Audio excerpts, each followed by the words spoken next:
Hey guys, Jared here, and today we're going to check out one of the classic choices when it comes to microphones, the Blue Yeti from Blue Microphones.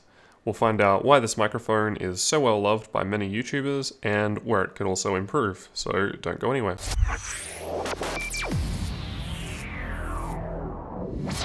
Alright, so we'll just quickly skip through the unboxing section because there isn't really too much going on inside the box. So essentially we have the instruction manual, the single USB cable to plug the Yeti in to the computer, and the Blue Yeti microphone itself. Alright, so now that we've unboxed everything, let's take a closer look at the microphone and stand.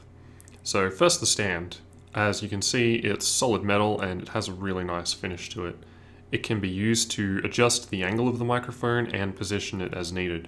This is done by loosening the side screws, which allows free movement, and tightening the screws to lock the microphone into position. If you undo the screws enough, you can take them out completely and then remove the microphone from the stand, which will be useful if you plan on mounting the microphone to an external boom arm, for example, so you don't have to just use the stand that comes with it. The base of the stand has some soft padding, which should prevent it from scratching up your desk and stop it sliding around. The padding doesn't really dampen movement sounds, unfortunately. For example, if you have the Yeti on your desk like I currently do and you bump the desk, the sound will be picked up very easily, so I'd recommend that you get a shock mount or boom arm to keep it off the desk if that's going to be a problem for you. Alright, so at the moment I have the Blue Yeti microphone on my desk, as you can see right here, and I just wanted to do a quick test to demonstrate what it will sound like if you accidentally bump the desk, or just typing on the keyboard to demonstrate that the stand isn't very good at absorbing these types of vibrations. So I'm just tapping the desk lightly now, and as you can hear, it's picking all that up. Same goes for typing on the keyboard.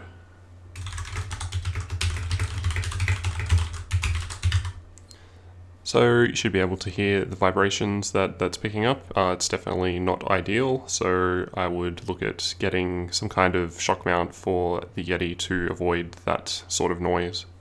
The stand also assists with cable management by allowing cables to run from the bottom out the back between the two legs, which I found quite useful. It just keeps the cables for the USB and headphone cable nice and tidy back there. Anyway, enough of the stand, let's move on to the microphone unit itself. So first off, with the top of the microphone, it's covered by a shiny metal mesh to protect the tri-capsule array, which contains 3 condenser capsules. Otherwise, there's nothing really exciting going on up there, so we'll move on to the bottom. So underneath we have the mini USB port, which plugs into your computer with the included USB cable. This is what powers the microphone, so there's no need for any other cables to get going. There is also a zero latency 3.5mm headphone jack with amplifier, which will be used if you're listening to yourself while talking, as there's no lag, which will be great for live streamers. You can plug your headphones in and listen to both yourself talking in real time without any delay, as well as any sounds from your computer, such as music or any games that you might be running. In the middle, there is a standard threaded microphone mount, which will be useful for mounting the microphone to another stand or boom arm, and that's basically it for the bottom. The front of the microphone has the blue logo, a mute button, and the master volume control knob. So with the mute button first, when the red light on the mute button is not flashing and it's lit solid red, it means that the microphone is not muted and it's ready to use. After pressing the mute button, the light will start flashing, indicating that the microphone is now muted. Having this button right on the front of the microphone makes muting quickly very fast and easy, which I've found helpful. Just below the mute button is the master volume control knob, which is used to adjust the volume of anything that you may have plugged in through the 3.5mm headphone jack. This only adjusts the sound that is output from that 3.5mm jack, and it doesn't modify any of the sound that you're actually recording. So on the back of the microphone, we have a gain control knob at the top, which you use to increase and decrease the microphone's sensitivity level, and underneath that there's the 4-polar selection knob, which lets you easily change between the 4 modes, which are stereo, cardioid, omnidirectional, and bidirectional. So you would use each of these in different situations. For example, at the moment we are in stereo mode down here. And stereo mode uses both the left and right channels to capture more realistic sound, so it's useful for vocals or instrumentals where you need to record the different directions that the audio is actually coming from. So hopefully you can hear the difference between me talking on different sides of the microphone, and that's basically what stereo mode is used for. So the next mode here,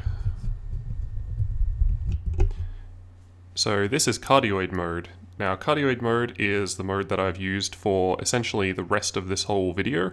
So it captures the audio directly in front of the microphone, and it's the best option for podcasts and voiceovers. So that's the main reason why I've done most of the video in it, except for this example part, of course. So the next mode is omnidirectional. Now omnidirectional basically captures the audio equally from all directions, so around the whole microphone and the back. It should essentially sound mostly the same. So that would probably be useful in situations like conference calls, for instance, where you have a bunch of people around the microphone from all different angles and you need to capture the audio equally.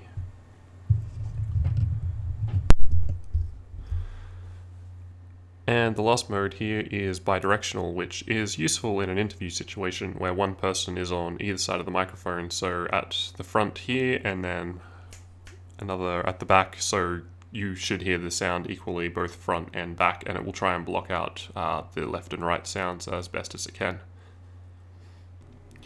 Alright, so now for my final thoughts and conclusions on this microphone. I found the microphone extremely easy to use and set up. You literally just plug in the included USB cable and you're ready to go. As soon as I did that, Windows picked it up as a microphone straight away and I was able to use it to record with absolutely no problems. The microphone provides a high level of audio quality, which I believe is really great value for the price.